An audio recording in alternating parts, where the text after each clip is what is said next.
que Dieu nous bénisse tous au nom du Seigneur Jésus-Christ. Que Dieu bénisse nos chants pour la chorale. Tu vas acclamer pour la chorale. Acclame la chorale.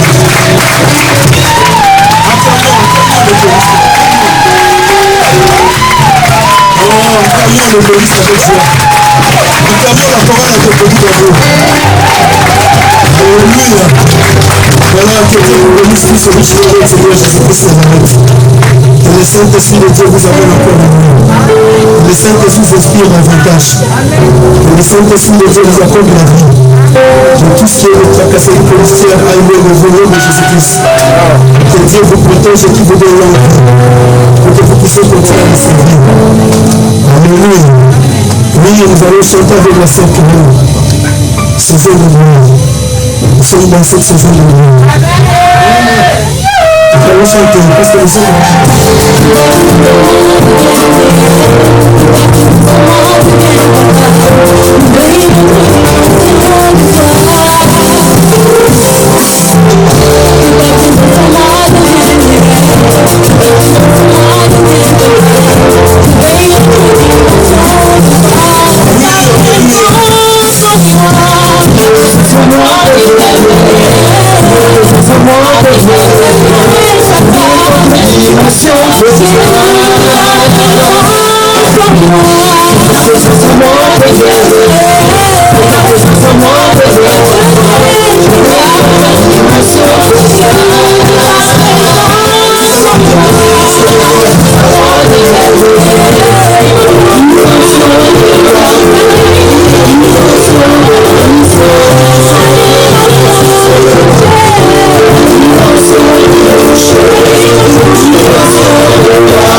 ce mouvement, Seigneur Jésus-Christ Nazareth. Genèse au chapitre 14.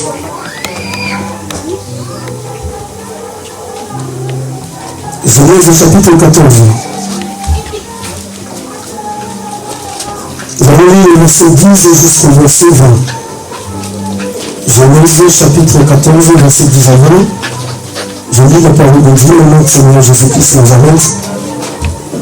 La vallée de Sidim était couverte de puits de bitume. Le roi de Sodome Et celui-ci avait ce bien le fils du frère d'Abraham, qui demeurait à Sodome et s'en allèrent. Un fuyant vint annoncer à Abraham l'Hébreu. Celui-ci habitait parmi les chaînes de Manoé, l'Amoréen frère d'Escol et frère d'Aner, qui avait fait alliance avec Abraham. Dès qu'Abraham y apprit que son frère avait été fait prisonnier, il a mort 318 personnes de ses plus braves serviteurs, nés dans sa maison. Il poursuivit le roi jusqu'à Dan, qui est à la gauche de Damas. Il ramena toute la richesse. Il ramena aussi son frère avec ses biens ainsi que les femmes et les peuples. Les rois de Sodome sortit à sa rencontre dans la vallée de Chaf, qui est la vallée du roi. Melchisedec, roi de Salem, qui apportait du pain et du vin, du ciel et de la terre. Béni soit le Dieu qui a livré tes ennemis entre tes mains. Et Abraham lui donna la dîme de tout parole du Seigneur. Tout le monde l'a rêvé d'être en 2020. N'est-ce pas? Amen. Mais je crois qu'il y a des personnes qui n'ont pas le regret de vivre en 2020. Amen.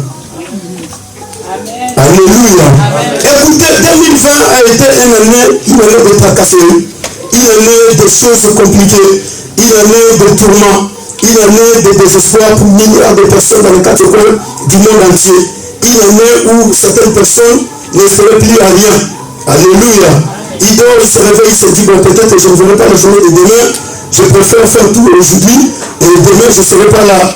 Et il se réveille le lendemain, il se dit, ah, je suis encore là. Gloire à Dieu. Alléluia.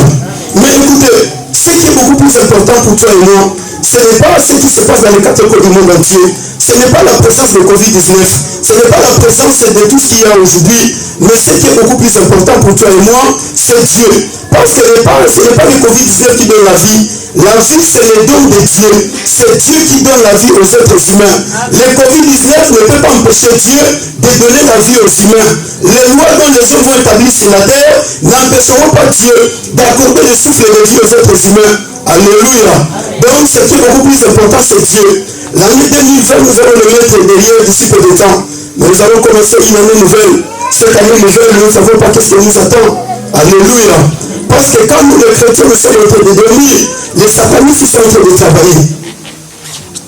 Quand nous, les chrétiens, nous sommes en train de nous poser des questions, comment je ferai pour obtenir de l'argent? Comment je ferai pour avoir des papiers? Comment je ferai pour avoir le mariage? Comment je ferai pour faire ceci? Mais les satanistes sont en train de travailler.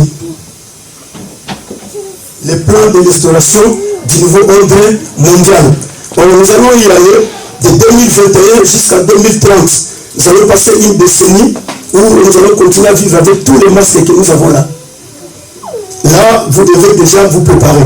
Que personne n'espoir dit, ah non, l'année prochaine je vais abandonner les masques. Personne ne va abandonner les masques. Les masques, c'est là. L'année 2021, c'est là où les choses plus difficiles vont commencer.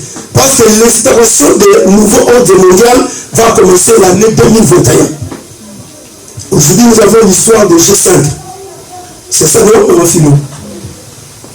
G5. Les jeunes, vous savez le nom de G5. Oui? Qu'est-ce que cela signifie?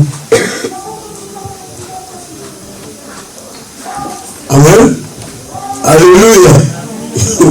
Alléluia. Quand nous sommes en train de dormir, les satanistes sont en train de travailler. Aujourd'hui, il y a l'histoire de G5.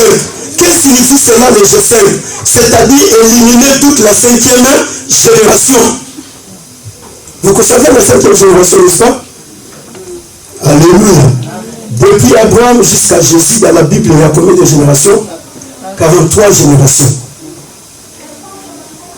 Depuis Abraham jusqu'à la naissance de Jésus, dans la Bible, il y a 43 générations. Depuis la première guerre mondiale jusqu'à aujourd'hui, dans le monde, il y a 5 générations. Voilà pourquoi on vous a mis le G5. Il faut éliminer la 5e génération. Jésus a dit ceci. Cette génération ne passera pas. Tout fera quoi? Répondez-moi, non? Jésus a dit cette génération ne passera pas. Tout va ça. Et quelle est cette génération? C'est cette génération. Comme Jésus a prononcé ces paroles, les diables aussi apprennent la même part. Cette génération-ci ne passera. Alléluia. Écoutez mon frère, écoutez mon soeur. Nous sommes au temps de la guerre. La guerre elle est là. La pression elle est très forte. Mais quelque part, il y a des choses qui se passent dans les 4 coins du monde entier où les chrétiens ne sont pas prudents, où beaucoup de chrétiens ne sont pas encore trop souples, où les chrétiens ne savent pas ce qui va y arriver demain. L'instauration du nouveau ordre mondial va commencer l'année 2021.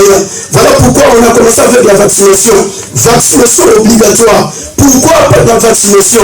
Là, je suis en train de parler. Alléluia. Haut et fort, parce que même si le président est arrivé ici, je ne vais pas garder le micro. Je vais parler en face du président. Parce que lui, il connaît très bien ces choses plus que moi. Mais il sait ce qu'ils sont en train de préparer.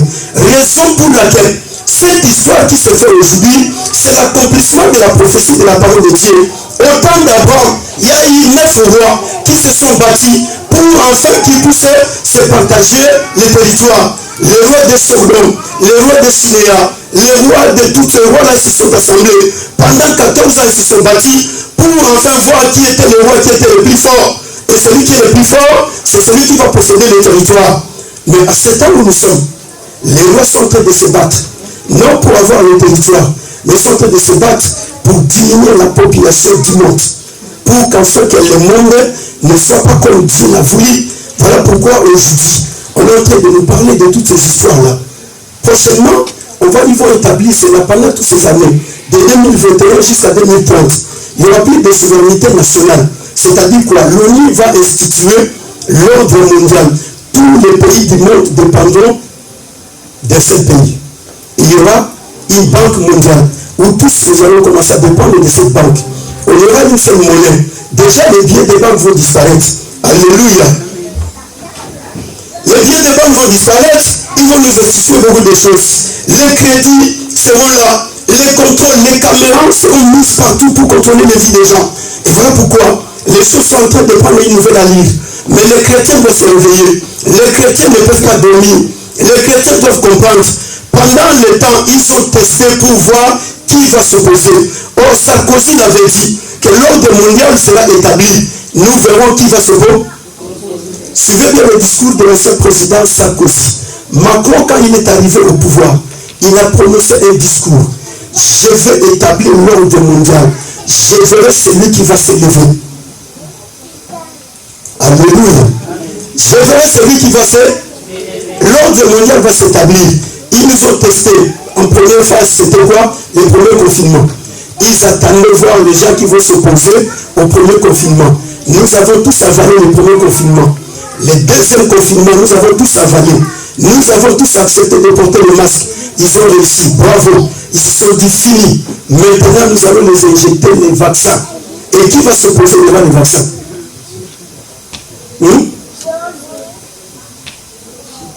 Alléluia. Voilà pourquoi les chrétiens ne prenaient pas les choses à la légère. Les chrétiens ne dormaient pas. Les chrétiens ne prenaient pas les choses à la normale. Parce que prochainement, quand tu n'es pas vacciné, tu ne vas pas voyager. Ce n'est plus en 2013, ce n'est plus en 2014, ce n'est plus en 2012, mais on est en 2021. Si tu n'es pas vacciné, tu ne vas pas voyager. Non, tu ne peux pas. Même à la préfecture, tu ne vas pas renouveler ta carte. Il faut être vacciné. Mais toutes ces choses, quand les chrétiens ne comprennent pas, et que nous sommes en train de dormir, mais la Bible dit quoi? Quand Abraham a pris ces choses, que Lot et toute sa famille et tous ses enfants ont été pris, ils étaient devenus des prisonniers. Qu'est-ce qu'Abraham a fait? La Bible dit, Abraham il a pris les hommes les plus vaillants de sa maison. Abraham il s'est dit non, Lot ne peut pas rester là-bas en prison. Lot ne peut pas rester entre les mains de ses rois. Mais Abraham, il a pris 318 hommes plus forts de sa maison. 318 soldats de sa maison. Abraham, il a marché. Il a commencé à aller pour enfin chercher comment va-t-il délivrer Lot entre les mains des rois de Sodome et les rois de Gomorrhe. Parce que Lot était son frère. Alléluia. Et quand c'est son frère qui est parti, Abraham n'était pas dans la joie. La Bible dit un friand, et il a porté le message. Quand le frère lui donne le message, Abraham n'a pas eu le temps de dormir. Mais aujourd'hui, nous on est là. Les choses se passent dans les 4 coins du monde entier. Mais les chrétiens nous sont tranquilles. Qu'est-ce qui se passe? S'il y a des peuples sur la terre qui prennent tout à la légère, c'est nous les chrétiens. Mais les satanistes sont en train de travailler. Les satanistes, quand ils commencent une chose, ils doivent aller jusqu'au bout. quand les projets du niveau ordre mondial avaient commencé. Mais aujourd'hui, là, nous sommes en train d'avancer pour que cela puisse se réaliser. Ça n'a pas commencé aujourd'hui, hein? Ça a commencé déjà depuis longtemps. Ce projet est resté par plusieurs personnes. Mais nous, les chrétiens, on peut commencer quelque chose aujourd'hui, mais demain on abandonne. On se dit, ah bon, ça va passer, hein? C'est normal, Dieu fait grâce à qui il veut, Dieu fait miséricorde à qui il veut. Alléluia. Abraham, il va mobiliser 318 soldats de sa maison, qui sont nés dans sa maison. Il va les mobiliser. Il dira, écoutez, mon frère Lot est pris en prison.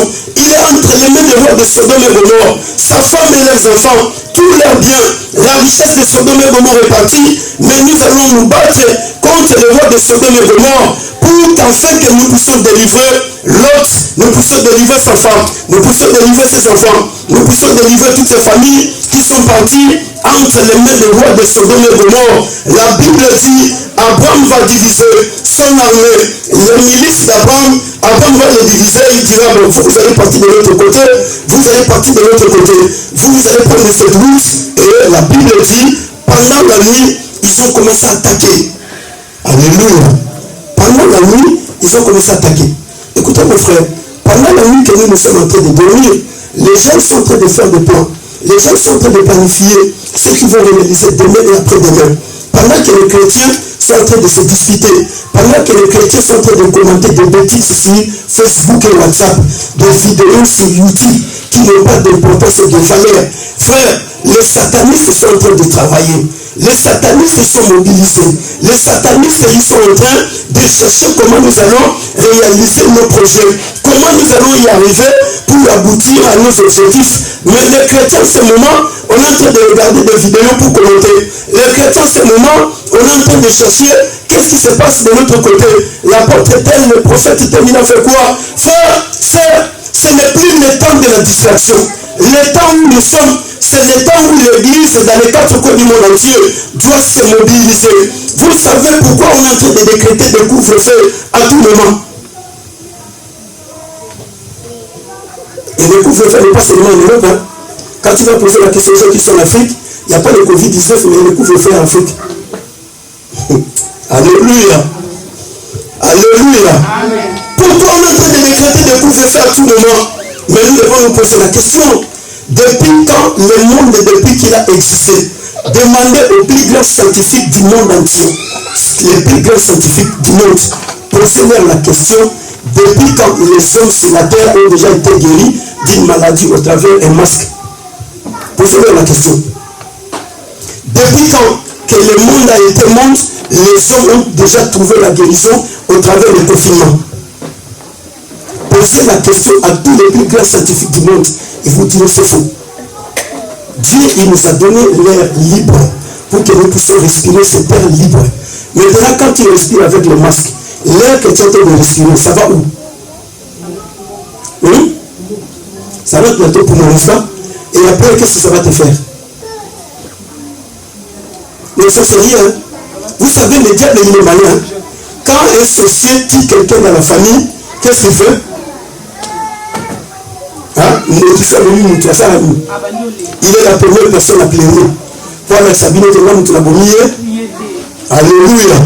Et ils vont vous montrer l'exemple que nous aussi sommes en train de porter le mains pour vous faire engrainer dans cette histoire, pour que vous sachiez que non, si je ne mets pas le masque, en tout cas, je ne peux pas respirer. Si je ne mets pas le masque, le Covid-19 va m'attraper. Oui, le Covid-19 va m'attraper parce que c'est une maladie. C'est très normal. C'est un virus comme tout autre virus. C'est comme le sida, c'est comme le cancer, c'est comme le diabète. Ça va m'attraper, c'est pas un problème. Mais pour que je sois guéri, ça ne demande pas le masque. Pour que je sois guéri, ça ne demande pas le confinement. Parce que quand on n'a pas l'oxygène naturel que Dieu nous a donné, qu'est-ce que ça fait? Alléluia. Mais les gens, ils sont très contents quand ils ont le masque. Quand on leur dit, non, il ne faut pas mettre le masque, les pasteurs, en tout cas, il battait la police, on battre la et comment mettre le vaisseau? Alléluia. Il y a n'y a même pas ce verset dans la parole de Dieu. Dans la Bible, ça n'existe pas. La Bible dit, si Dieu ne bâtit pas la maison, c'est lui qui l'a bâtira. Si Dieu ne garde pas la ville, c'est lui qui la gardera. C'est dit, je ne vais pas aller à l'église parce qu'à l'église, il y a le Covid-19. Mais dans les trains, on est confinés. Dans les bus, nous sommes confinés. Au supermarché, il y a combien de personnes qui entrent dans une minute et dans une seconde? Combien? Voyez comment le diable est en train de jouer avec la psychologie des gens. Mais les gens, ils n'arrivent pas à comprendre certaines choses. Ils se disent, ah non, non, non, non. Alléluia. Nous sommes dans la guerre, mon frère. Mais dans cette guerre, nous devons comprendre que les scientifiques, ils ont leur part. Les chefs des armées, tout le monde a sa part. Mais l'église a la grande part à jouer sur la terre des vivants. Or, l'église, c'est la maison d'Abraham. Abraham, c'est l'image de Dieu. Dieu, frère, il a fait de nous les gens de sa maison. La Bible dit, vous êtes les citoyens du ciel et les gens de la maison de Dieu. À cet instant où nous sommes en train de parler, Dieu ne va plus parler. Dieu, il est dans le silence. Pourquoi? Parce que Dieu, il savait que je ne veux plus parler à Abraham, parce qu'Abraham, il sait que Dieu m'a déjà donné des personnes qui sont habiles pour se mettre à batailler. Dieu, à cet instant, il va plus donner un message aux gens. Si les gens nous apportent un message, tout de suite, nous allons leur dire non, non, Dieu, il est calme. Il est en train de veiller sur la situation. Pourquoi Dieu, il est calme, frère? Dieu, il attend jusqu'à ce que l'ennemi utilise toutes ses cartouches. Dieu, il attend jusqu'à ce que le diable utilise tout son feu. Dieu, il attend jusqu'à ce que le diable va finir avec tout son plan. Et quand il va finir, il n'aura plus rien. À ce moment-là, Dieu, il va s'élever. Et quand Dieu, il va s'élever, il sait que le diable n'a plus rien. Voilà pourquoi Dieu lui a laissé le temps de faire tout ce qu'il est en train de faire. Qu'il déverse son sang sur la terre. Qu'il déverse son feu. Mais quand il n'aura plus rien, à ce moment-là, le Dieu du ciel, il va s'élever pour dire, écoutez, maintenant toi, tu dois arrêter. Mais Dieu, il sait qu'Emmanuel est sur la terre. Dieu, il sait que François est sur la terre. Dieu, il sait que Pitou est sur la terre. Pitou, il va s'élever, il va se battre pour qu'enfin que le plan du diable ne puisse pas s'accomplir. L'église, c'est la maison d'Abraham. La maison d'Abraham a 78 soldats, les vaillants héros, qui doivent s'élever pour se mettre sur les champs de bataille. Mais ces 300 soldats, aujourd'hui, ils sont dans la distraction. Aujourd'hui, dans les divergences. Aujourd'hui, dans l'indifférence. Aujourd'hui, dans les critiques. Aujourd'hui, frère, la situation catastrophique de telle manière que vous n'y pensez pas. Mais le lendemain matin, quand écoutez, nous les chrétiens, qu'est-ce qu'on fait? On attend pour que les choses puissent s'empirer. Quand les choses sont très simples, nous, on ne s'engage pas. Ils sont tous en comme grave. Quand ça devient grave, on dit, ah, Zambé, ça ne peut pas ni. Dieu dit, mais est-ce que c'est moi qui suis responsable? Non, n'attendez pas que les choses deviennent graves. Les païens qui sont de l'autre côté, ils n'attendent pas que les choses deviennent graves, mais eux, ils travaillent d'une manière à une autre. Alléluia. Les rois de Sodome avaient une armée très forte. Les rois de Gomorrhe, tous ces peuples-là. Mais Abraham avait 300 vaillants. Et ces 318 personnes, Abraham va les amener. L'église est la maison de Dieu. C'est la terre des vivants. Les hommes qui sont nés dans l'église, ceux qui sont nés dans la parole de Dieu, ce sont des gens de la maison de Dieu. Ces gens sont nés dans la maison d'Abraham. Ils avaient tout intérêt, frère, de se lever avec Abraham pour aller se battre. L'église va se lever avec Dieu pour se mettre sur les champs de bataille, pour qu'enfin que l'église puisse apporter la solution. Écoutez mon frère, les scientifiques, ils ont tous les matériels, ils ont les laboratoires, ils ont tout ce qu'ils ont. Les médecins, ils ont tout ce qu'ils ont. Mais dans tout ce qu'ils sont en train de faire, ils ont échoué. Les hommes sur la terre, ils ont des armes. Les gens qui ont des milliards d'argent, ils ont leur argent dans leur banque, ils sont en train de regarder cet argent. Qu'allons-nous faire avec cet argent? Les gens les plus intelligents du monde, ils ont leur intelligence. Ils sont en train de réfléchir. Qu'allons-nous faire pour enfin que nous puissions maîtriser cette situation? Mais écoutez, il y a des choses beaucoup plus importantes. Nous, l'église, nous n'avons ni âme, ni argent, ni matériel, ni laboratoire, ni quoi que ce soit. Mais nous, frères, nous avons le Dieu créateur, le maître de l'univers, visible et invisible. C'est lui qui ne délivre pas par les armes, mais c'est lui qui a envoyé Moïse ce jour-là, frère, devant Pharaon, il lui donne un bâton. Comment donner le bâton? Le bâton que Dieu m'a donné, c'est tout ce qu'il y a avec moi.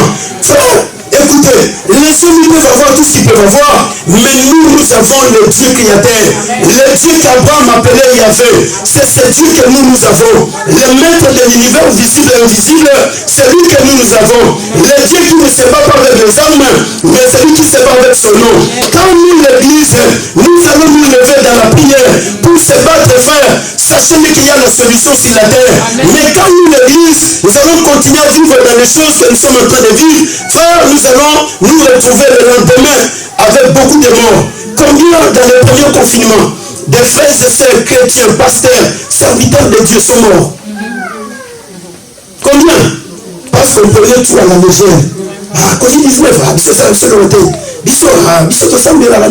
On a Jésus, frère, on a perdu des pasteurs, on a perdu des apôtres, on a perdu des prophètes, on a perdu des frères et sœurs, on a perdu des hommes qui devraient travailler aujourd'hui pour la gloire de Dieu. Ils sont partis. Pourquoi? À cause de notre légèreté, à cause de notre situation, façon de prendre les choses à la normale. Vous avez une situation normale et il y a des choses qui vont passer, mais il y a des choses qui ne passent pas. Il y a des choses pour que ça passe, il faut que nous puissions nous impliquer. Mais si on ne s'implique pas, nous attendons ce que ça puisse passer. Sachez que ça ne va pas passer, ça va s'empirer. Mais quand les choses s'empirent, l'église est appelée à signer, frère. Au temps où nous sommes, mettons nos divergences à côté, mettons nos indifférences à côté, mettons tout ce que nous avons, des titres, des grades, des fonctions que nous avons. Unissons-nous dans la prière. Mettons-nous, frères, à genoux devant Dieu. Le Dieu qui a fait le ciel et la terre. C'est lui qui a donné la victoire à Abraham devant les rois de Sodome et Gomorrhe. C'est Dieu qui nous donnera la victoire devant tous les rois de la terre qui sont en train de s'associer pour décimer la population humaine, qui sont en train de s'associer pour détruire la race humaine. Vous savez quel est le dernier plan du diable? C'est de détruire la famille naturelle que Dieu a mis sur la terre pour remplacer cette famille à la famille artificielle. Si vous ne savez pas encore, mais je vous informe déjà, les familles naturelles, c'est-à-dire quoi? Papa, maman et les enfants qui sont nés selon la parole de Dieu. L'homme quittera son père et sa mère, s'attachera à sa femme. Ils deviendront tous les nés une seule chair. Dieu bénit l'homme et la femme. Il a dit, soyez fait bon, multipliez, remplissez la terre. Cette famille, le diable va la faire disparaître sur la terre. Le diable va la remplacer par la famille artificielle. La famille artificielle, c'est laquelle? On va commencer à voir des gens sont en train de mourir en cascade. On se pose la question, mais qu'est-ce qui se passe? Oui, c'est ça le plan du diable. Parce que le diable est en train de poursuivre ses objectifs. Mais nous, les peuples de Dieu, ce que nous avons à faire, ce n'est pas de céder à la peur, ce n'est pas de céder au doute, ce n'est pas de céder à l'incrédulité.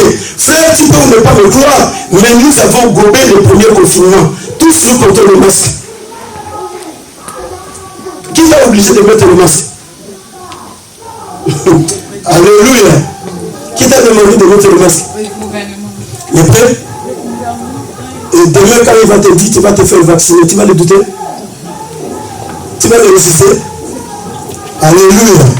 Pour qu'enfin que Dieu n'ait plus personne qui va pouvoir l'adorer sur là.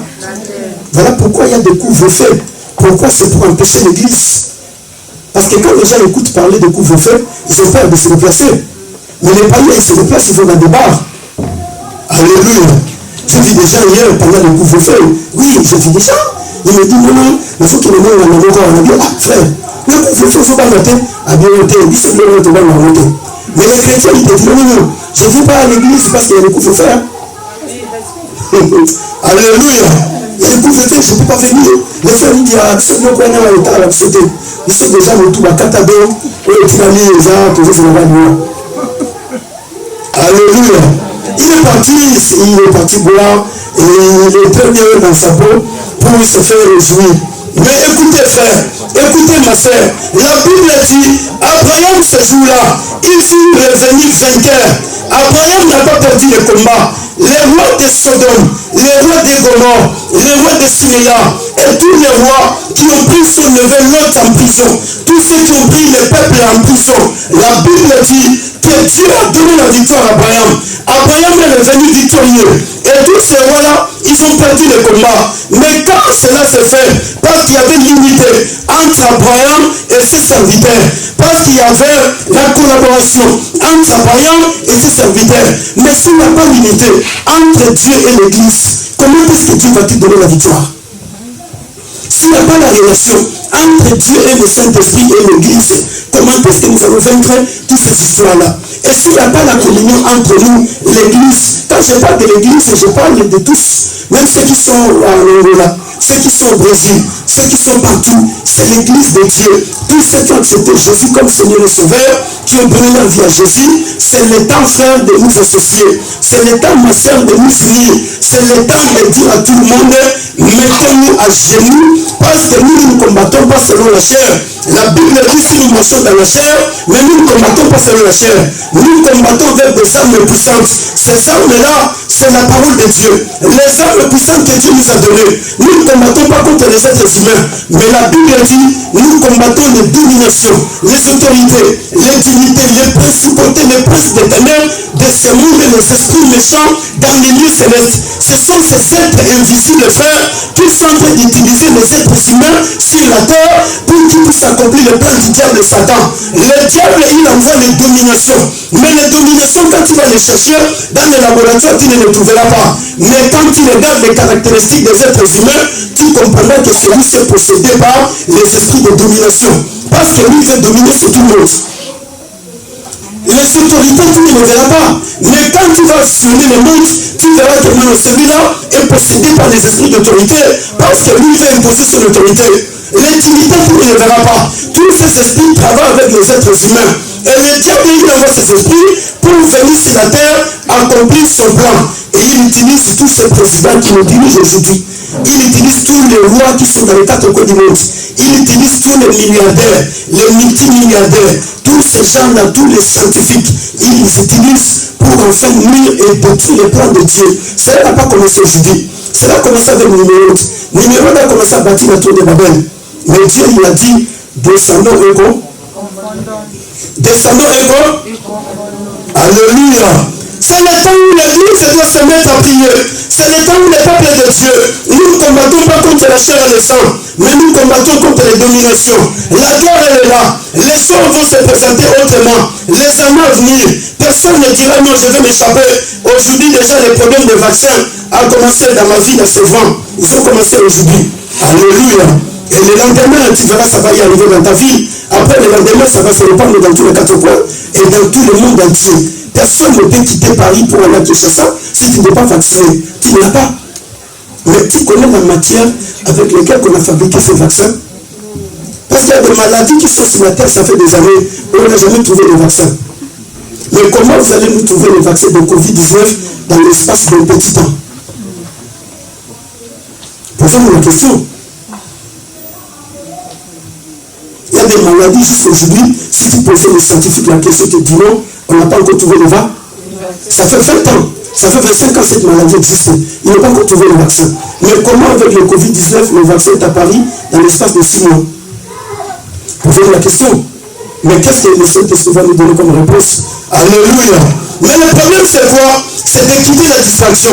Le problème c'est quoi? C'est de quitter les choses que nous sommes en train d'apprécier dans les quatre coins du monde entier. C'est de savoir que ça veut les mêmes choses que le diable il va chercher à nous détruire. Ça veut les mêmes choses que le diable il va chercher à abominer l'église de Dieu. Ça veut les mêmes choses que le diable il va paralyser l'église de Dieu, les peuples de Dieu. Ça veut les mêmes choses. Mais si nous ne comprenons pas, nous allons rester à dormir. Si nous ne comprenons pas, nous allons rester là à regarder les vidéos. Si nous ne comprenons pas, on va continuer à commenter, à critiquer, à insulter. Les frères, le diable dans notre temps, il est en train de travailler. Les satanistes dans notre temps, il est en train de faire leur travail. Mais écoutez, la Bible dit, Abraham est revenu vainqueur.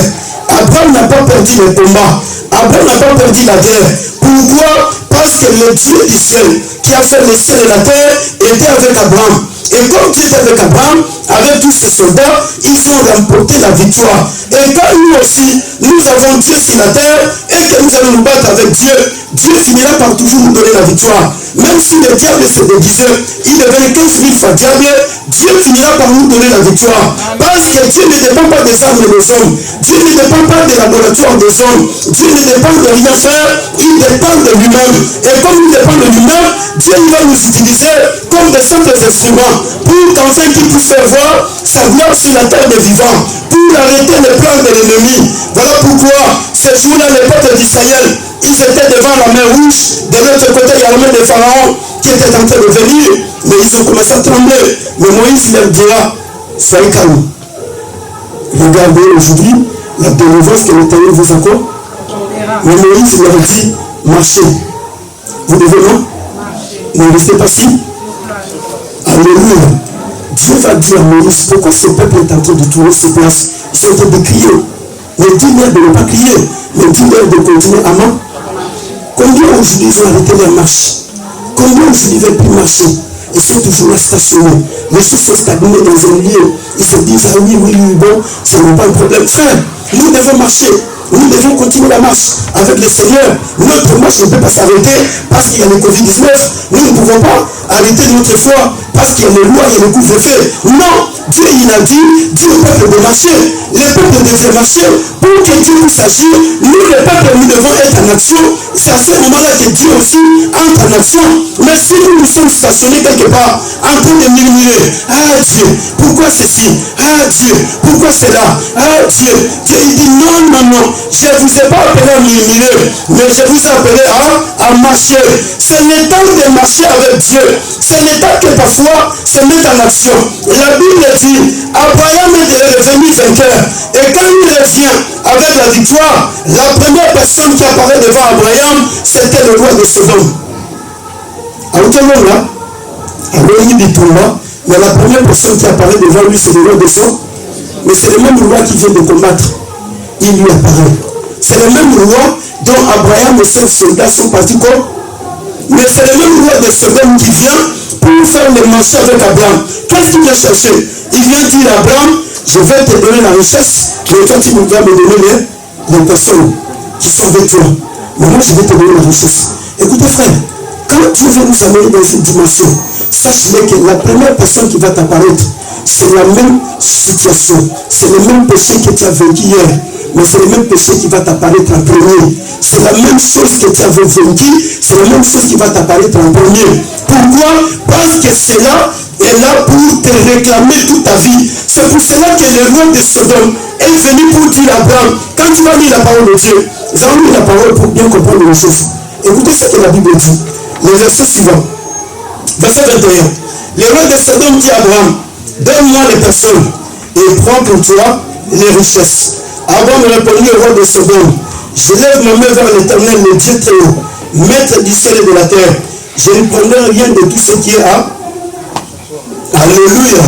Je ne prendrai rien de tout ce qui est à toi. Pas même mes filles, ni un cordon de souliers, afin que tu ne dises pas, j'ai enrichi Abraham, rien pour moi, seulement ce que ont mangé les jeunes gens, et la part des hommes qui ont marché avec moi.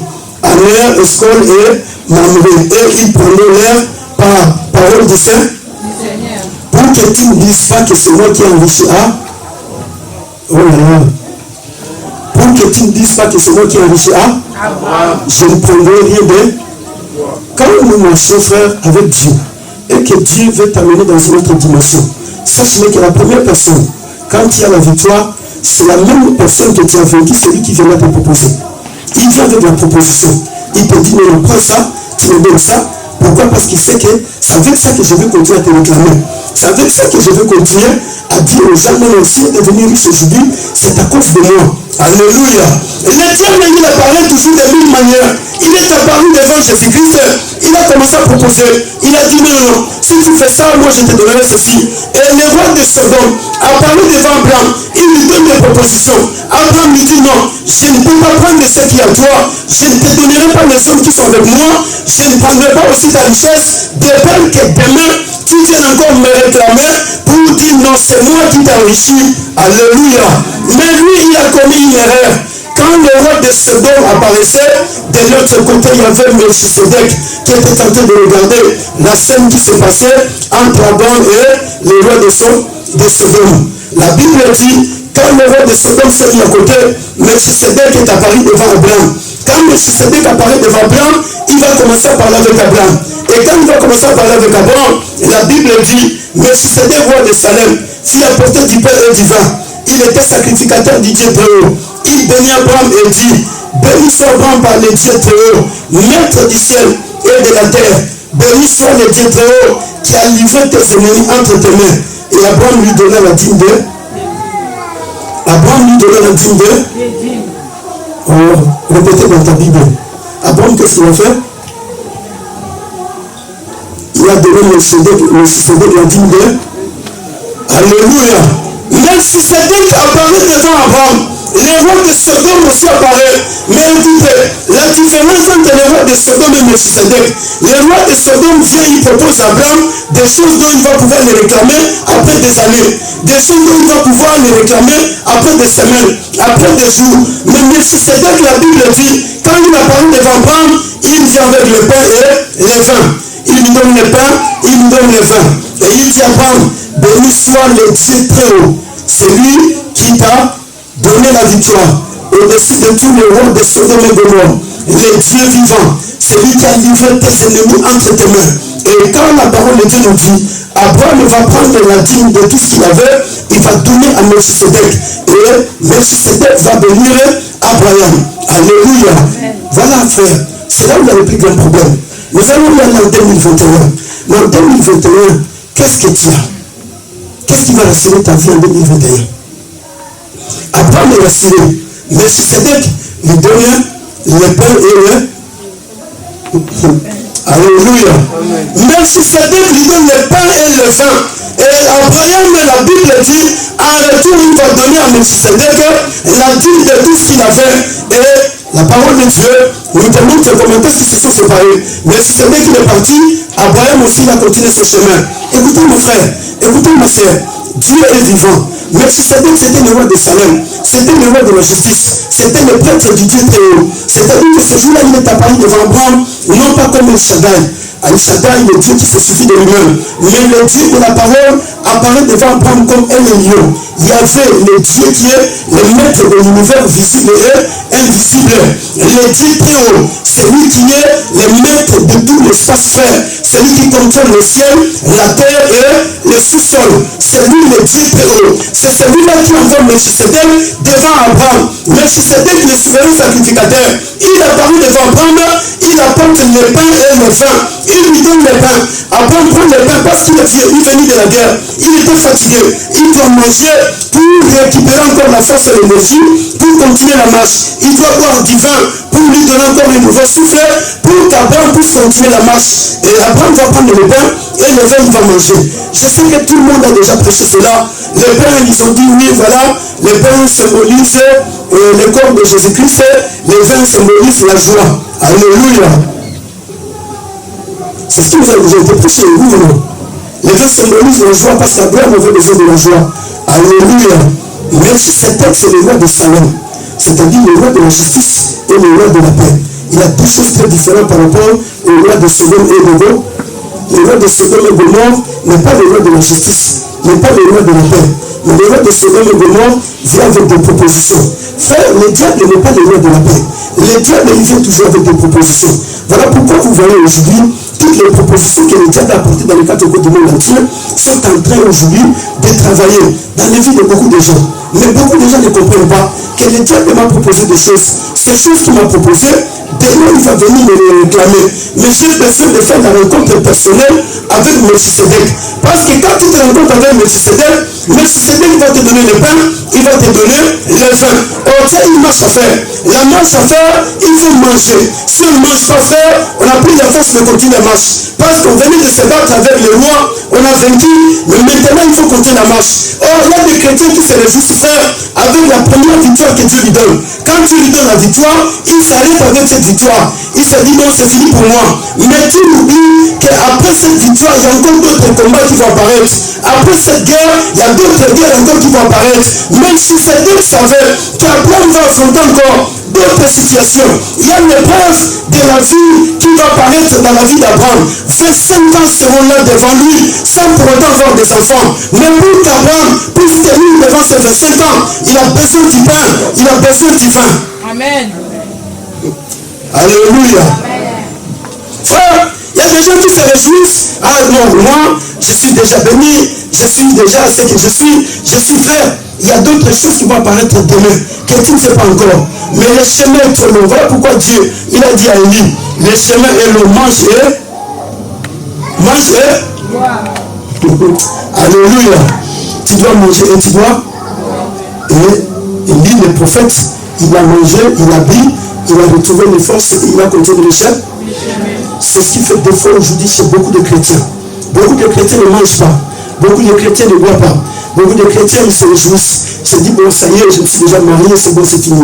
Ça y est, je suis déjà en France, j'ai la nationalité française, c'est bon, c'est fini. Ça y est, je décide déjà, j'ai 10 ans, ça, c'est dans ma poche, c'est fini, c'est bon. Ça y est, j'ai déjà le travail, c'est fini, c'est bon. Ça y est, j'ai déjà des enfants, c'est fini, c'est bon. Ça y est, j'ai déjà frère.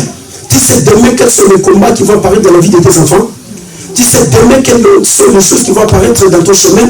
Tu ne sais pas. Mais tu as besoin du pain et tu as besoin du vin. Si tu n'as pas mangé et tu ne bois pas le pain, le vin, demain tu vas te retrouver stationné. Et quand tu vas te retrouver stationné, c'est ce moment que tu vas commencer à dire, ah Dieu, pourquoi ces choses dans ma vie? Dieu te dit, mais ce n'est pas moi le problème. Écoutez, Melchisédek, c'est l'image du Seigneur Jésus-Christ Nazareth. Melchisédek, c'est celui qui vient. Il est en train de prédire quoi? Melchisédek était en train de prédire ce que Jésus devait accomplir le jour de la Pâque. Le jour de la Pâque, Jésus, il a pris le pain. Il a dit, ce pain est l'image de mon corps. Mangez cela. Alléluia. Et la Bible dit, il a pris le vin. Et ce vin-là, Jésus l'a transformé en son sang. Même si c'était prédisait la mort et la résurrection de Jésus-Christ Nazareth, voilà pourquoi il devrait donner à Abraham le pain et le vin. Le pain qui symbolisait l'image du corps de Jésus-Christ qui devait être crucifié sur la croix pour le salut de l'humanité. Le vin qui symbolisait le réunion de l'alliance entre Dieu et les êtres humains. Oh, Dieu devait renouer l'alliance. L'alliance qui était ce jour-là, rompue entre Dieu et les hommes, elle devait être renouée. Voilà pourquoi le jour du mariage de Cana, le premier miracle de Jésus, c'était il a changé l'eau. Il t'a apporté un nouveau royaume, frère. Le royaume du bonheur, le royaume de la joie, le royaume de la paix, le royaume de la victoire, le royaume de la victoire, le royaume de la réussite. C'est le royaume que Jésus a apporté, qui est l'image du nouveau vin que les gens ont bu ce jour-là dans la fête de Cana. L'ancien royaume, c'était le vin du passé, qui était le vin de l'animosité, le vin de la haine, de la jalousie, de la colère. C'était le vin que Noé avait bu ce jour-là. Quand Noé avait bu le vin, après avoir bu le vin, qu'est-ce qu'il a fait? Il a maudit sa descendance. Oh, Jésus devait venir avec un nouveau. Oh, gloire au Seigneur. Alléluia. Jésus devait venir avec un nouveau. Parce que l'homme qui a bu le premier vin, il a maudit sa descendance. Oh, maintenant il faut ôter la malédiction. On n'ôte pas la malédiction si on ne retrouve pas le jour de la mort. Oh, la malédiction venue au travers du vin. Et pour la ôter aussi, il faut qu'il y ait dit. Alléluia. Il faut qu'il y ait du vin. Voilà pourquoi ce jour-là, il devait transformer l'eau en vin. Et après, il devait boire du vin. Le vin qui est l'image du sang de Jésus-Christ, frère, qui nous amène à vivre dans l'intimité avec Dieu. Le vin qui est l'image de la vie de relationnement avec Dieu. C'est-à-dire que quand nous prenons le vin de Jésus, ce vin-là détruit tout ce qui est du diable et Satan en nous. Ce vin-là nous donne une nouvelle vie. Ce vin-là nous empêche de ne plus continuer à pratiquer les œuvres du diable. Ça nous donne une vie nouvelle pour qu'enfin que nous puissions faire une nouvelle marche avec Dieu. Alléluia. Mais la Bible dit, Abraham, il a pris la dîme de tout, il a donné à Melchisédek. C'est là où se trouve le plus grand problème. Pourquoi Abraham devait donner la dîme à Melchisédek? Parce qu'aujourd'hui, l'histoire de la dîme est devenue très compliquée. Dans les 4 coins du monde entier, on parle de la dîme. Écoutez frère, la première personne qui a pu donner la dîme, c'est Abraham. Abraham n'a pas donné le 1/10. Parce que les gens comprennent très mal la parole de Dieu et la mauvaise interprétation de la parole de Dieu. Abraham n'a jamais donné le 1/10 comme on le dit aujourd'hui. Abraham, il a donné le meilleur de tout ce qu'il avait. C'est-à-dire, tout ce qu'il a reçu de bien, il a donné le meilleur de tout. S'il avait 10 voitures, Abraham primait au Dieu de la Mésopotamie. C'est-à-dire, soit on le donne à Dieu, soit on donne à son représentant. Abraham n'a pas donné les 1/10 dont Malachie parle aujourd'hui, apporter les dîmes dans la maison du trésor. Abraham n'a pas donné sa frère. Si on vient pour dire ça, c'est la fausseté et la mauvaise interprétation de la parole de Dieu. Abraham, il a donné le meilleur de tout ce qu'il avait. Pourquoi? Parce qu'Abraham a consacré sa victoire à Dieu. Abraham reconnaît que si je suis ce que je suis aujourd'hui, c'est Dieu. Ni t'étais Dieu, je n'allais pas vaincre le roi de Sodome et Gomorrhe. Ni t'étais Dieu, mon neveu ne serait pas délivré. Ni t'étais Dieu, je serais là en train de pleurer. Abraham va faire le bilan de tout. Il va regarder ce que Dieu a fait. Il se dit non, je vais donner. Or, la dîme à l'époque d'Abraham, c'était l'offrande de reconnaissance. C'est-à-dire, je donne ça en reconnaissance de tout ce que Dieu a fait dans ma vie. Amen. C'est pour cela qu'il a donné la dîme. Mais aujourd'hui, qu'est-ce que nous faisons? Même si Dieu nous fait du bien, est-ce qu'avons-nous cette volonté, cet amour-là de donner à Dieu les bonnes choses pour Dieu? On peut tout faire pour nous-mêmes. On peut dépenser 10 000 €, on peut dépenser nos vies si on donne 10 € à Dieu. On peut tout faire pour nous, mais on vient de Dieu qui nous a donné la vie. Pendant tout le temps que les gens sont morts avec le Covid-19, pendant beaucoup de gens sont morts avec la maladie, pendant beaucoup de temps que plusieurs personnes sont disparues sur la terre, plusieurs sont en train de pleurer à l'hôpital, plusieurs sont en train de pleurer sur la terre des vivants, sans travail, sans papier. Mais Dieu t'a donné du travail, Dieu t'a donné des papiers, Dieu t'a protégé pendant toute l'année, Dieu t'a donné une maison, Dieu t'a donné la victoire, il t'a donné le mariage, Dieu t'a donné les enfants. Mais regarde la façon dont tu offres les choses à Dieu. Regarde la façon dont tu donnes les choses à Dieu. Tu es capable de tout faire pour toi. Mais quand tu viens chez Dieu, Dieu, tu lui donnes 5 €. Tu dis, ah Dieu, c'est pas un problème. Mais frère, sœur, si tu réalises l'amour de Dieu pour toi, tu ne donneras pas 10 €. Si tu réalises le bienfait de Dieu pour toi, tu ne donneras pas à Dieu 50 €. Si tu réalises tout ce que Dieu a fait pour toi, tu ne donneras pas à Dieu ce que nous donnons là. Mais Abraham, il a compris que ce que je suis en train de donner à Dieu, c'est quoi je suis en train de montrer à Dieu. Je suis en train de témoigner ma reconnaissance à Dieu, sachant que ni t'étais Dieu, je ne serais pas ce que je suis aujourd'hui. Ni t'étais Dieu, frère, peut-être aujourd'hui on serait déjà mort. Ni t'étais Dieu, peut-être aujourd'hui il y a des gens qui ne peuvent pas se marier. Dans les familles où nous sommes nés, les lois sont là. Non, dans cette famille, les gens ne peuvent pas se marier. Mais à cause de Jésus-Christ, aujourd'hui les gens se sont mariés. Mais regardons la façon dont nous servons le Dieu qui nous a fait du bien. Et Abraham va donner la dîme à Melchisedec. Hébreux chapitre 7. Quelle dit la parole de Dieu?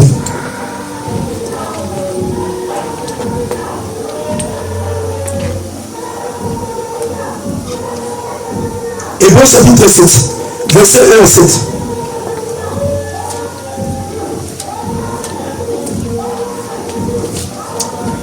Hébreux, si quelqu'un peut nous faire la lecture. Hébreux chapitre 7, Oui. premier verset jusqu'au 7. Qui alla au-devant de l'Abraham, Qui alla au-devant d'Abraham, lorsqu'il revenait de la défaite des rois, lorsqu'il revenait de la défaite des rois, qui les bénit, oui. et à qui Abraham donna la dîme de tout, Qui le bénit et à qui Abraham donna la dîme de tout. qui est d'abord roi de justice, Qui est d'abord roi de justice, d'après la signification de son nom, d'après la signification de son nom, ensuite roi de Salem, ensuite roi de Salem, c'est-à-dire roi de paix, roi de paix, ce qui est sans père, sans mère, sans sans généalogie, généalogie, qui n'a ni commencement, ni jour, ni fin de vie, oui. mais qui est rendu semblable au Fils de Dieu. Oui. C'est Melchisedec, demeure sacrificateur à perpétuité. Melchisedec demeure sacrificateur à perpétuité. Considérez combien est grand celui auquel le patriarche Abraham donna la dîme de tout, Considérez combien est grand de Lévi, qui exerce le sacerdoce, qui exerce le sacerdoce, ont d'après la loi ont d'après la loi, l'ordre de lever la dîme sur le peuple, ont l'ordre de lever la dîme sur le peuple.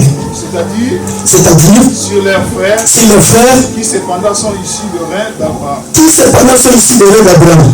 Et lui qui ne tirait pas de son origine, Lui qui ne tirait pas de son origine, il leva la dîme sur Abraham, il leva la dîme sur Abraham et il bénit celui qui avait les promesses. et il bénit celui qui avait quoi? Les promesses. Voilà. Or, c'est ça contredit l'inférieur qui est béni par le supérieur. Or, c'est ça contredit, c'est l'inférieur qui est béni par le supérieur. Alléluia. Or, c'est ça contredit, c'est l'inférieur qui est béni par le supérieur. Abraham, il va donner la dîme à Melchisedec. Melchisedec va bénir Abraham. Parce qu'Abraham avait les promesses, frères. Voilà pourquoi je viens de vous dire. Abraham avait besoin du pain. Abraham avait besoin du vin. Melchisedec va le bénir. Parce qu'Abraham avait la promesse de la naissance d'Isaac. Isaac doit naître. Mais Abraham a besoin de rencontrer Melchisedec pour que Melchisedec puisse encore activer les promesses que Dieu avait données. Mais qu'est-ce qu'Abraham fait?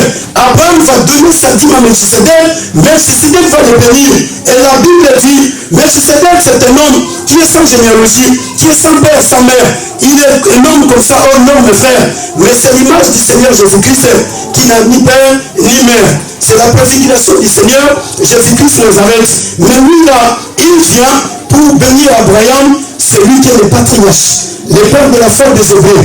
Il va lui bénir pour lui dire, écoutez, toutes les promesses que Dieu t'a données, cela finira par s'accomplir. Et la Bible dit sans contredit, c'est le supérieur qui bénit l'inférieur. Et cela veut dire quoi? Celui à qui Abraham avait donné la dîme, celui qui avait l'autorité de bénir Abraham. Alléluia.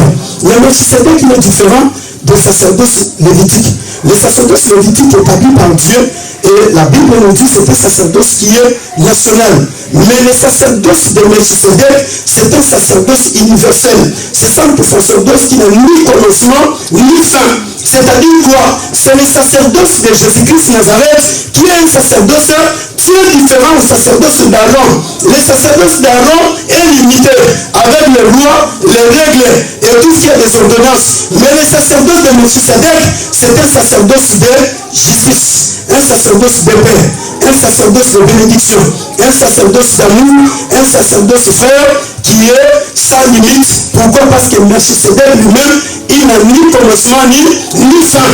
Jésus-Christ de Nazareth n'a ni commencement ni fin des choses. Raison pour laquelle Abraham devant cet homme devait donner toute la dîme de tout ce qu'il avait. Ce n'est pas la dîme de Malachie 3.10. Non. Malachie 3.10, Dieu a établi cela. Pourquoi? Parce que les Israélites ne voulaient pas donner la dîme aux sacrificateurs qui travaillent dans les sacerdoces. Et les sacrificateurs vivaient de la dîme à cette époque. Les étrangers, tous les pauvres de cette époque vivaient de la dîme. Et comme le peuple n'apportait pas la dîme dans les sanctuaires, c'est comme ça que Dieu a établi cette parole-là. Vous me volez par des offrandes et par des dîmes. Alléluia. Parce que les pauvres qui venaient à l'église, les sacrificateurs, les lévites, se vivaient avec toutes ces choses-là. Et c'est comme ça que le peuple, quand ils étaient en train de voler Dieu, Dieu il a parlé. Mais la dîme d'Abraham, frère, c'est la dîme d'amour. C'est-à-dire qu'Abraham va exprimer son amour à l'égard de Dieu. Abraham va exprimer son action de grâce, la reconnaissance à Dieu. Ce n'est pas cette dîme-là de Malachie 3.16. Malachie 3.16, c'est cette parole-là dont Dieu dit, mettez-moi en épreuve si je ne veux pas les églises des cieux. C'est à cause de l'incrédulité du peuple que Dieu lui a prononcé cette parole. Parce que le peuple était incrédule. Alléluia.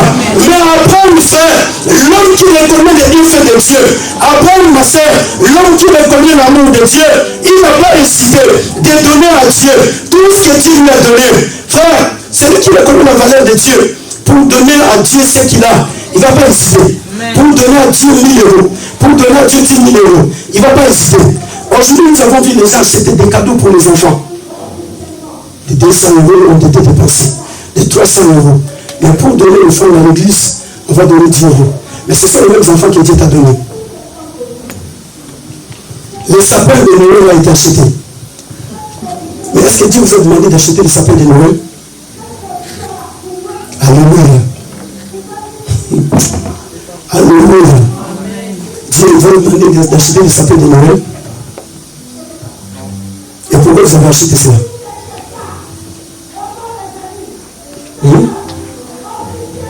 Pour fêter Noël?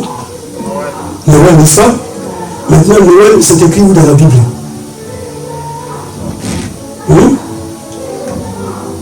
Alléluia.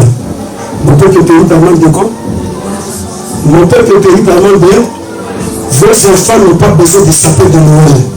Vos enfants n'ont pas besoin de tous les cadeaux que vous leur donnez du sapin de Noël. Vos enfants ont besoin d'un cadeau spécial. Les cadeaux spéciaux, c'est Jésus-Christ de Nazareth. Quand vous allez donner à vos enfants ces cadeaux, frères, dès qu'ils vont grandir dans la connaissance de la parole de Dieu, personne ne va les détruire. Ça, ce sont des choses du diable pour vous envahir et pour vous amener à continuer à l'adorer. Mais ce n'est pas des choses bibliques, parce que cela n'existe pas dans la Bible. Un sauveur nous aimait. Mais la Bible ne nous dit pas, un sauveur est venu pour en fait que nous puissions célébrer son anniversaire. C'est écrit où l'anniversaire de Jésus dans la Bible? Et les chrétiens sont contents, ils vont dire, je vais fêter l'anniversaire de Jésus. J'ai même condamné Facebook, il a fait des anniversaires, mais il n'a pas fait l'anniversaire de Jésus. Je n'ai pas vu dans Facebook qu'il a venu l'anniversaire de Jésus, un chanteur pour Jésus. Facebook ne l'a pas fait. Alléluia.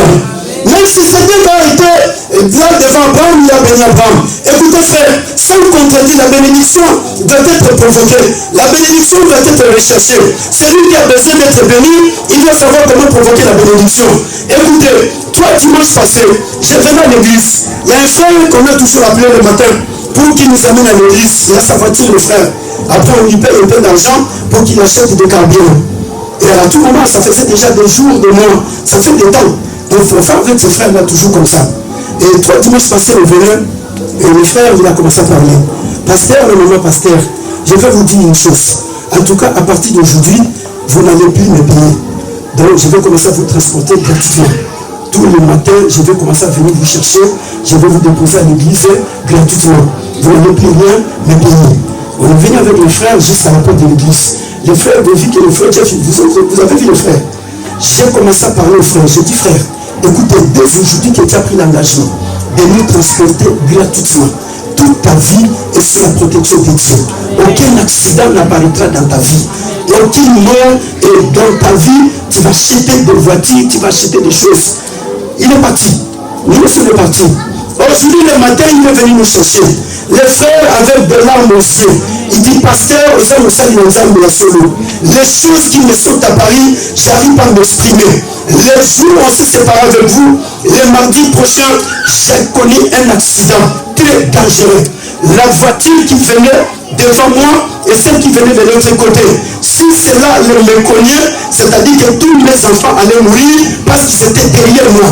Et moi, j'étais devant avec ma femme, on allait rendre visite à notre maman à Claire. Et Dieu a arrêté ma voiture de telle manière dont je ne comprenais pas. J'étais tenté d'accélérer la voiture n'accélérait pas. J'ai dit, mais qu'est-ce qui se passe? Il y a un problème. Et quand les voitures sont passées en vitesse, après j'ai accéléré, la voiture a commencé à marcher. J'ai dit à ma femme, ce sont des passeports que le pasteur Emmanuel a déclaré pour moi. On allait mourir aujourd'hui à cause des paroles de l'homme de Dieu.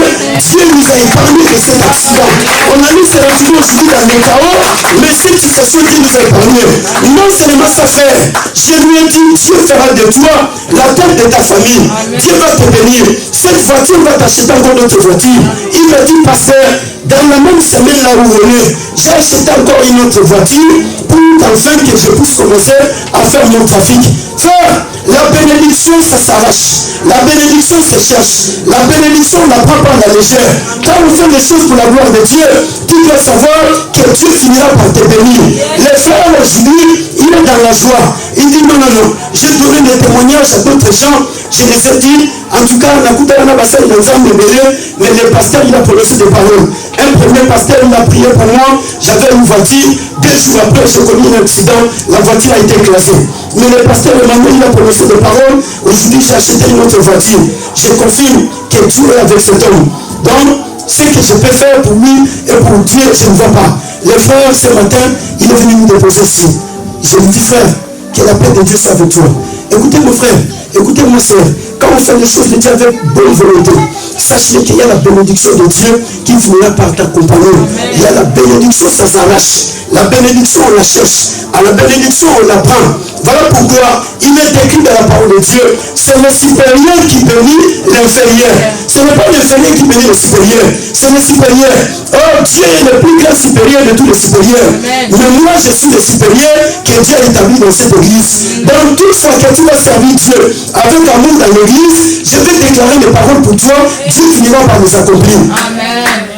Amen. Dieu finira par les accomplir. Toute fois que tu vas poser des actes de gloire dans cette église, alléluia. Je disais à ma femme, papa Roger ne peut pas mourir. Elle me dit, mais pourquoi? Je dis, j'ai le téléphone avec qui me dit inférieur. Quand nous allons continuer à servir Dieu de cette manière, sache-le que les portes du ciel vont commencer à s'ouvrir. C'est moi qui suis le source de toutes ces bénédictions. Parce que c'est moi qui suis le supérieur ici. Tout ce que tu as besoin, quand je me déclare et que tu mets la foi dans ces paroles, tu verras les choses s'accomplir. Jacob est sorti de la maison de son père pauvre. Jacob, il est parti chez Laban, il était pauvre. Mais il est parti chez Laban. C'est la bénédiction de l'Éternel qui enrichit l'homme. Cette bénédiction, ce n'est pas le mariage. Cette bénédiction, ce ne sont pas les enfants. Cette bénédiction, ce n'est pas la carte de séjour. Cette bénédiction, ce ne sont pas des chaussures. Mais cette bénédiction, c'est la parole. La parole qui sort de la bouche. Quand la parole sort, Jacob est parti avec la parole, frère. Le jour où Jacob revient dans la maison d'Isaac, Jacob revient avec une richesse. Le jour où Laban cherche à compliquer la vie de Jacob, Jacob lui dit, si je ne veux pas pour moi le Dieu de mon père, Isaac, tu allais me l'envoyer, mais vite. Mais comme j'ai le Dieu de mon père, le Dieu de mon père a combattu pour moi. Pourquoi? Parce qu'il est parti avec les paroles de bénédiction. Frère, sœur, on a besoin des paroles de bénédiction. Les supérieurs sont là pour bénir. Tu dois faire des bonnes choses pour ton père. Tu dois faire des bonnes choses pour ta mère. N'attends pas que ton père puisse te demander des choses. Parce qu'il est ton supérieur. Il y a une exemple à utiliser dans ta malamokini. Père Saïe, il va prononcer les paroles. Tu seras béni. Donne à ta mère les choses sans pour autant que tu puisses attendre que le ciel puisse te parler. Donne cela. Dieu va te bénir. Quand tu vas le faire, lui c'est le supérieur. Il va prononcer la parole. Vous savez, il y a des gens aujourd'hui qui cherchent la bénédiction. Il y a des gens qui se disent non, la vie ne va pas mourir. Frère, ma pas mourir, c'est la parole du supérieur. Il n'y a rien d'autre. Ce qui est supérieur, il dit mon papa Botaï, c'est ton supérieur. Dieu l'a utilisé pour que tu sois dans ce monde. Amen. Et s'il prononce la parole de bénédiction, tu es béni. Tout le temps que ton père sera là, ah papa, ça c'est pour passer moyen. Frère, sœur, tu ne sais pas comment ce cœur va bouillonner. Donc je dis beaucoup à temps qu'on leur demande. Ah, tout ça, 50 €, donc 100 €. Frère, cela ne t'attirera pas la bénédiction. Mais quand tu donnes les choses avec tout ton cœur, ah maman, prends 50 €. Moi, le gars, c'est ok, cette parole va t'accompagner toute ta vie. Amen. Et ta vie sera toujours la meilleure de toutes les vies. Mais le problème c'est quoi? C'est parce que les gens ils attendent qu'on leur demande. Ainsi tout le travail que tu fais à l'église, ne crois pas que ça en va. Tout le temps que tu fais le travail, je proclame la parole. Et même si le diable se levait, il ne te touchera pas. Tout le travail que mes frères font ici, je proclame la parole. J'étais avec les frères pendant toute la nuit, en train de travailler ici tout seul. J'ai regardé les frères, j'allais pleurer. Il était là, on était avec la maman Rebecca. Il était avec le Mabaya ici, le frère Jeff tout seul. La nuit, j'ai dit Dieu, qu'est-ce que je vais faire de ces frères? Et je l'ai pris entre mes mains. Frère, même si les sorciers de la famille se levaient, ils ne toucheront pas à la vie de cet homme. Parce qu'il n'est pas droit. Il n'est pas droit. Voilà pourquoi, quand nous faisons les choses avec tout notre cœur, sache-le que le cœur de Dieu est touché. Et le cœur de l'homme de Dieu est touché. Frère, le cœur de ton père est touché. Le cœur de ta mère est touché. Même cette année qui va pas bonheur, la Covid-19 va encore la souter. Voilà pourquoi aujourd'hui je veux vous bénir tous. Amen. Après, tu vois en train de faire. Je regarde mes frères Thierry. Ce jour-là, comment c'est pour aller, pour chercher les choses. J'ai dit, ah Dieu, qu'est-ce que je veux faire avec ces frères? Non, Dieu. Je regarde le frère François. François, il dit, ah pasteur, je vais donner 500 € pour la salle. Frère, tu vois que Dieu va abandonner une pareille personne? Amen. Quand je cherchais l'argent ici pour la salle, il était le premier à dire, pasteur, je vais donner 500 €. Le frère François. Et tu vois qu'un homme pareil, toi François, là, Dieu va te laisser. Mais une personne va venir avec beaucoup de rapidité. Parce que Dieu, il a vu ce que tu as posé comme acte. Il n'y a pas de freinage, il n'y a pas de blocage. Il n'y a même pas un démon qui va se poser là-dessus. Parce que Dieu, il voit ce que tu as fait. Alléluia.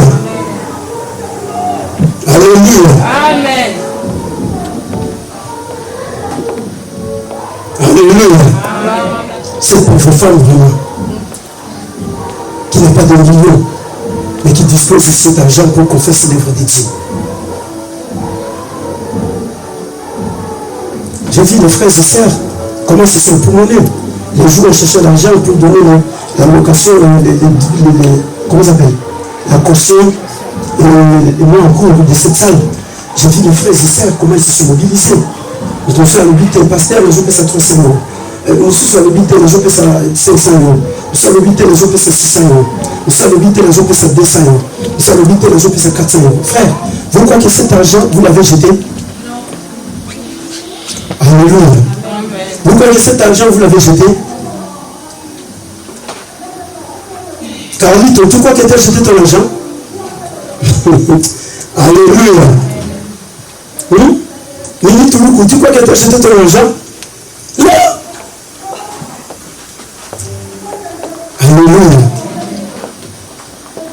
Il y a des choses, quand ça touche le cœur, tu te poses la question que c'est. Je vais bénir toute l'église. J'ai vu l'amour de tout le monde pour l'œuvre de Dieu. Pendant le temps qu'on a cherché à faire, à trouver cette salle, j'ai vu comment les gens se sont investis. J'ai vu les jeunes gens comment ils se sont investis pour que nous puissions trouver le micro, nous puissions trouver la table de mixeur qui est là. Il y a un frère où je ne m'attendais même pas. Il est venu pasteur et je donne de l'argent. Frère, c'était combien tu as dit? 480 euros. Mais tu n'as pas dit que la personne pouvait faire sortir 480 euros. Elle me dit 480 euros. Tu sais ma table de mixeur. Mais quand il monte à Bouillon, il y a des démons qui vont attaquer sa vie. Aucun démon, frère. Parce que tout le temps que cette table de mixeur-là va commencer à faire l'œuvre de Dieu, les gens vont commencer à chanter les micros qui sont là. Mais le ciel est ouvert pour cette personne. La terre est toujours fertile. Amen. Alléluia.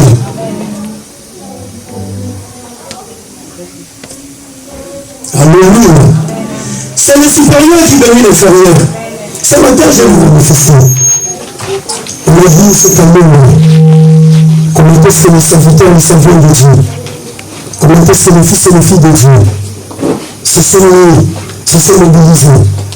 J'ai vu des hommes et des femmes de foi qui se sont mobilisés pour qu'en fait que nous soyons là aujourd'hui à adorer Dieu, à célébrer Dieu. Les gens qui n'avaient rien, mais se sont dit non, pasteur, nous allons donner tout ce que nous avons pour qu'en fait que l'église soit là, pour que l'église puisse continuer la mission. Même si je n'ai pas cité ton nom, mais Dieu te voit. Et Dieu sait ce que tu as fait. Et Dieu voit ce que tu vas continuer à faire. Mais je vais te bénir en 2021. Même si le diable voulait te sauver, rien ne te touchera. Relève tes mains. Je vais bénir tout le monde aujourd'hui. Tout le monde aujourd'hui va bénir aujourd'hui. Mais le roi qui est de tâter, en 2021, il va tâter. Millions on aura que le combat dans le temps, le 2021, le combat dans le temps. Alléluia. Le combat dans le temps.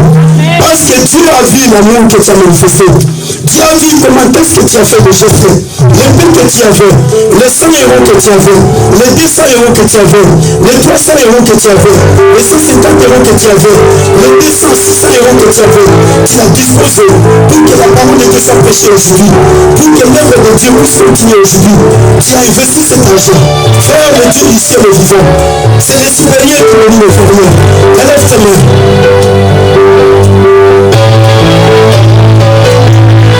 Élève tes mains.